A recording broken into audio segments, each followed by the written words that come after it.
Robert, what we know so far is one person was transported to the hospitals. Like you said, I am here in Dunellen. We are near Rainbow River. A little after 7 o'clock tonight, they got a call that a tree had fallen into a home. I'm going to step aside so you can see the tree behind me. This wall behind me will be knocked down to make room for a long communal dining room table. Along with that, they want to renovate the kitchen area and put in a large metal island to help make the cooking classes they want to hold here more accessible. Like you said, I'm on Dock Street right now, and I'm not sure if you can see behind me at all, but the waves are getting pretty rough as time goes on. And just in the last few minutes, it's gotten pretty windy out here, and it's starting to sprinkle just a little bit. Gilchrist County first became a county in 1925, and now it's 99 years old. Ruth Raines Middle School will be undergoing renovations during the upcoming school year, causing students to have to relocate, which means 7th grade students will join 8th grade students in the middle school wing here at Dixie County High School. And 6th grade students will come here to Anderson Elementary. Dave, as you can see behind me, many people are here and the vigil is just starting, and people have been stopping by all afternoon to donate money to the memorial maintenance. The average price of gas in Florida is $3.12, which is 10 cents higher than just 1 year ago. Dave, right behind me is Keaton Beach Bums. Well, what's left of it? This business took a hard hit, just like many others out here.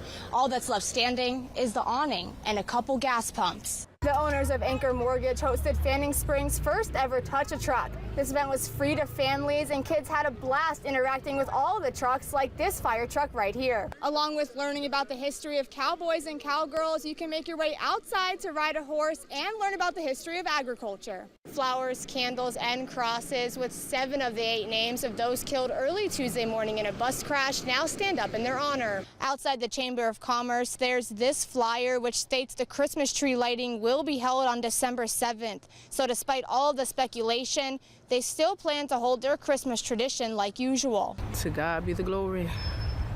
To God be the glory.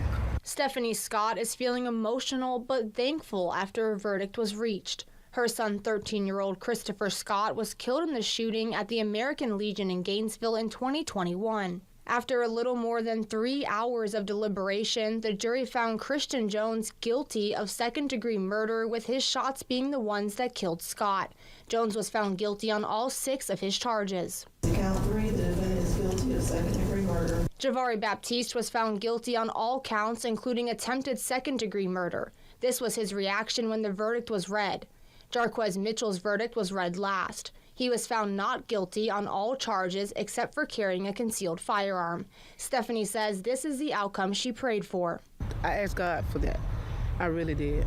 I asked God to have him not guilty, because even though he had already owned up, man up to what he done, and he understood what he did, that's why I have so much respect for him. She says she couldn't be more thankful for the prosecutors and all the family and friends who have supported her throughout the trial. God had the perfect people, the perfect team. Everything was perfect. They did their job. That's all I can say. The state came and they showed up and they showed out. They did their job.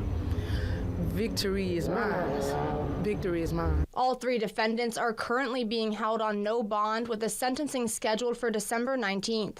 And Stephanie says she feels like there is finally some justice for her son, Christopher Scott.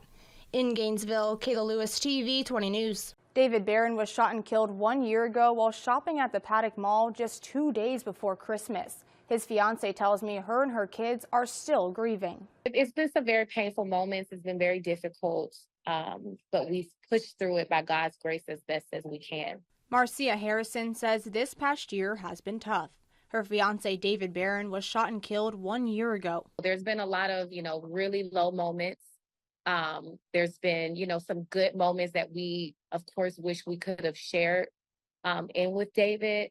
So that absence of him, it's a big void. They shared 3 young boys, with one celebrating his 13th birthday this year, missing his father's presence during such a big milestone. There's moments where, like, their school, for instance, had, different things with Dad, I think around Father's Day.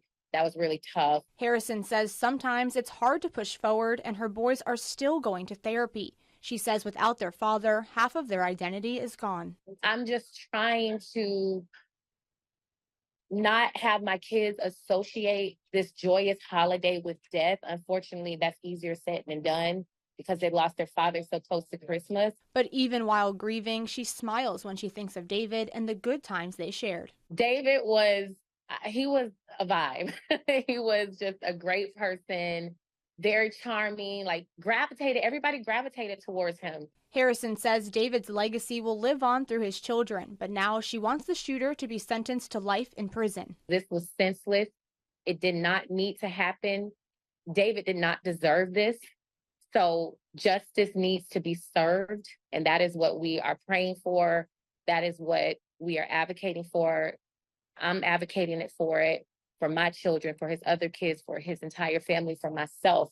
Albert Shell Jr. is charged with first-degree murder for killing Barron. His trial is set to begin on June 16th. In the studio, Kayla Lewis, TV 20 News. This is the old Maddox foundry, and as you can see, it's still locked up. But a developer has proposed that a concrete plant be put right here, causing opposition amongst residents. And the dust in the air, the particulates in the air, you will see it. It will be on your cars, it will be on your house, it will be in your lungs. I don't want it. Residents like Lori Bernardo feel like this concrete batch plant will ruin their city by polluting it and causing health issues. Really, really makes me sad that they're trying to do this. Back on March 7th, an application for the concrete plant was brought to the Planning and Zoning Board, but the property owners next to the plot had not been notified, so it was tabled. The site is already designated for industrial use, even though it's in a residential area, but the batch plant does not fall under the same use guidelines the foundry did. The developer is Ronald Arnold, who owns Arnold Construction. He needs to have a conditional use permit because it's open mixing.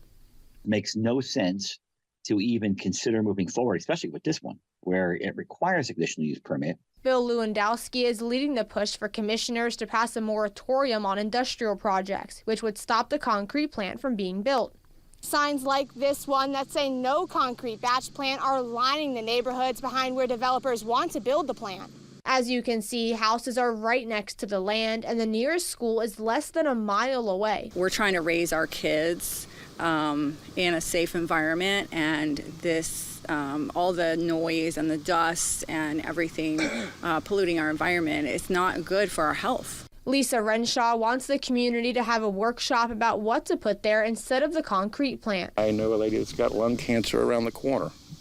She's not going to be able to go outside.